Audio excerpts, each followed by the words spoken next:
Pukulan pamungkas. Keluaran 12 ayat 30. Lalu bangunlah Firaun pada malam itu bersama semua pegawainya dan semua orang Mesir. Dan kedengaranlah seruan yang hebat di Mesir, sebab tidak ada rumah yang tidak kematian. Saudara-saudara yang dikasihi oleh Tuhan, salam damai sejahtera bagi kita sekalian. Saat teduh kita hari ini dari Keluaran pasal 12 ayat 29 sampai 42. Masih tentang tulah yang ke-10 atau yang terakhir yang disebutkan sebagai pukulan pamungkas. Sebelum kita melanjutkan untuk memperhatikan dengan detail bagaimana tulah ke-10 diluncurkan sebagai pukulan pamungkas, saya ingin mengajak kita merenungkan dan merefleksi diri atas apa yang terjadi dengan Mesir dan Firaun pada saat itu. Memang kita tidak hidup di zaman di mana Musa hidup. Memang kita tidak berada dalam periode Raja Firaun yaitu Ramses II.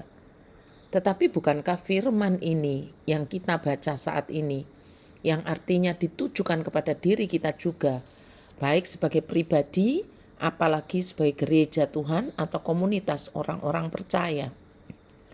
Apa yang kita renungkan? Masalah keras hati. Firaun disebut keras hati dan yang mengeraskan hatinya adalah Tuhan. Berulang-ulang Tuhan ungkapkan bahwa Firaun mengeraskan hatinya dan akan menghalang-halangi umat Allah beribadah.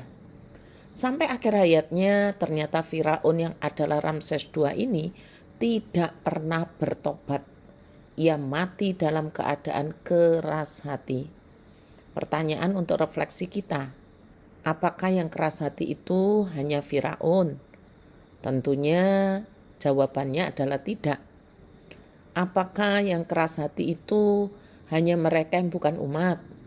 Saya harus dengan tegas mengatakan tidak. Sebab Alkitab mengatakan bahwa umat Allah juga keras hati, sehingga dihukum dalam pembuangan Babel dan dihancurkan oleh Niniwe. Keras hati bisa disebabkan oleh banyak hal. Namun tidak semua orang yang keras hati, Tuhan biarkan keras hati sampai mati. Yang paling Tuhan inginkan adalah mereka yang keras hati segera bertobat. Mereka yang bertobat akan diberikan hati baru. Demikianlah firman Tuhan. Kamu akan kuberikan hati yang baru dan roh yang baru di dalam batinmu. Dan aku akan menjauhkan dari tubuhmu hati yang keras dan kuberikan kepadamu hati yang taat.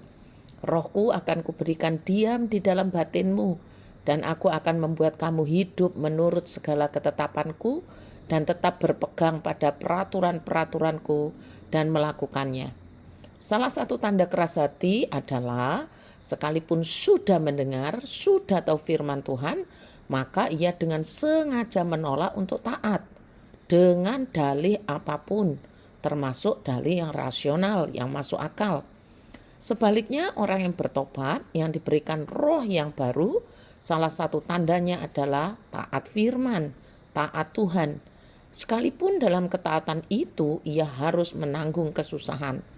Orang yang diberikan roh yang baru pasti akan mencintai Tuhannya. Karena itu ia sekarang akan menjadi taat.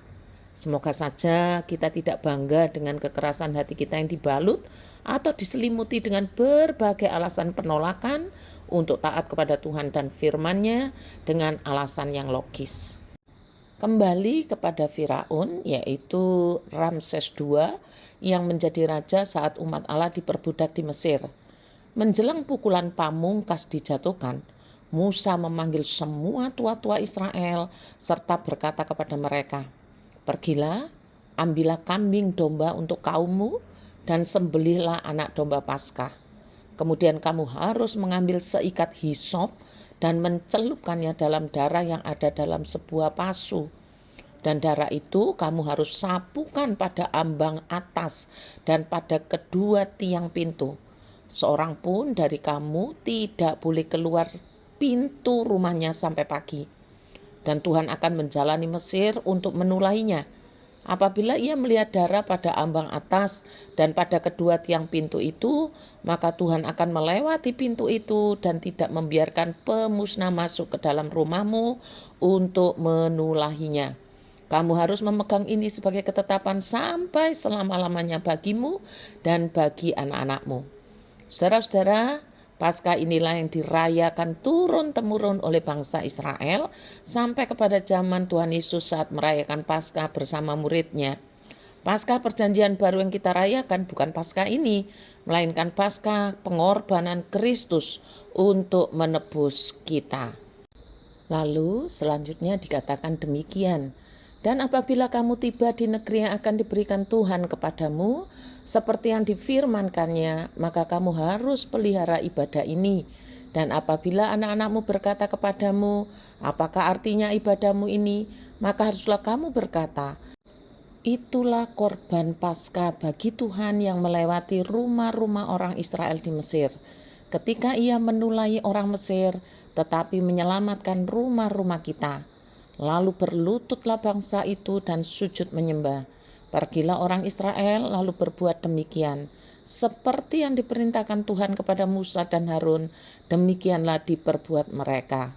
Sebelum tulah pamungkas diluncurkan, ada aturan Tuhan yang harus dipatuhi oleh umatnya supaya terhindar dari tulah itu. Yang tidak taat tentunya senasib dengan bangsa Mesir.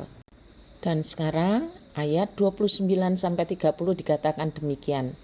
Maka pada tengah malam Tuhan membunuh tiap-tiap anak sulung di tanah Mesir, dari anak sulung Firaun yang duduk di tatahnya sampai kepada anak sulung orang tawanan yang ada dalam liang tutupan beserta segala anak sulung hewan. Lalu bangunlah Firaun pada malam itu bersama semua pegawainya dan semua orang Mesir. Dan kedengaranlah seruan yang hebat di Mesir, sebab tidak ada rumah yang tidak kematian.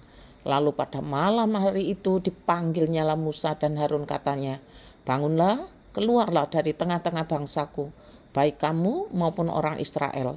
Pergilah, beribadahlah kepada Tuhan seperti katamu itu. Bawalah juga kambing dombamu dan lembu sapimu seperti katamu. Tetapi pergilah dan pohonkanlah juga berkat bagiku. Orang Mesir juga mendesak dengan keras kepada bangsa itu, menyuruh bangsa itu pergi dengan segera dari negeri itu, sebab kata mereka, nanti kami mati semuanya.